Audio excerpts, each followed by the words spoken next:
Julapalli market yard లో ఉన్నాం. ఇది ఆకా వాళ్ళు దీన్ని మెయింటైన్ చేస్తారు. జూలపల్లి మార్కెట్ ఇక్కడ మా ఎంఆర్ఓ గారు ఉన్నారు, తర్వాత ఏఈఓ గారు ఉన్నారు, తర్వాత ఈ సెంటర్ ఇన్ఛార్జ్ సాయి దీన్ని చూస్తా ఉన్నాడు.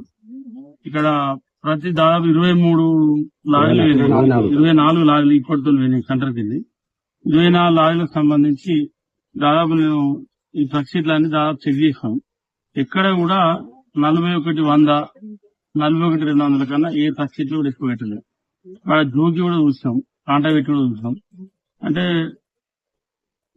పారదర్శకంగా నియోజకవర్గంలో ఇప్పటి వరకు ప్యాడీ కొనుగోలు జరుగుతూ ఉంది.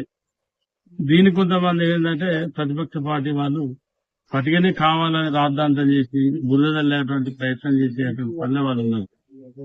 మరి వాళ్ళ నేను బయట విషయాలు మాట్లాడినప్పుడు బయట నియోజకవర్గాల్లో కూడా ఏం జరుగుతుందో రైతులు తెలుసు, రైతులు గమనిస్తా ఉన్నారు.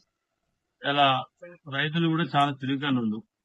మరి గతంలో కూడా ఇదే జూలపల్లి మండలంలో మరి ఎన్ని కిలోలు కట్ అయినాయి, ఎన్ని కింటాలు కట్ అయినాయి అనేది ప్రత్యక్షంగా అనుభవించడం లేదు. వీళ్ళంతా రైసు మిల్లర్ల చుట్టూ తిరిగి, తర్వాత ఇక్కడ సెంటర్ల చుట్టూ తిరిగి, అప్పుడున్నటువంటి ప్రజాప్రతినిధుల చుట్టూ తిరిగి ఇదంతా ఇబ్బంది పడుతుండే. ఇవాళ జూలపల్లి సెంటర్లో 24 లారీలు పోయినాయి ఈ రోజు వరకు. అంటే ప్రతి లారీలో కూడా దగ్గర ఎంత లేదన్నా కూడా 650 పడతాలు, 700, 500, 550 ఇట్లా 850 కూడా ఒక లారీలో పోయింది. ఇట్లా రకరకాలుగా పోతా ఉంది. సరే ఇల్లు ఏంటంటే కారణం ఏంటంటే కొంత వాస్తవానికి కూడా రైతులు ఏంటంటే ఈ ఎన్ని పడితే అవి కొంచెం నంబర్ 1 కూడా అది ఇటు వ్యవసాయాధికారులు కానీ తర్వాత లేకుంటే ఐడెంటిఫికేషన్ లేకుండా పెట్టడంతో ఏంటంటే కొంత ఇబ్బంది ఉంది.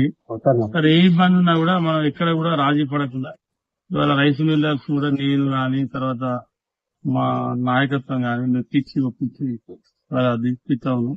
ఏ రైతు కూడా ఇబ్బంది రావద్దనేటువంటి ఆలోచనతోనే అందరం పనిచేస్తా ఉన్నాం.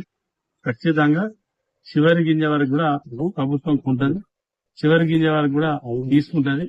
ఎక్కడ కూడా ఎలాంటి ఇబ్బంది కానీ కూడా ఉండదు. రైతులు ఎవరు కూడా ఆశ్చర్యపడాల్సిన అవసరం లేదు.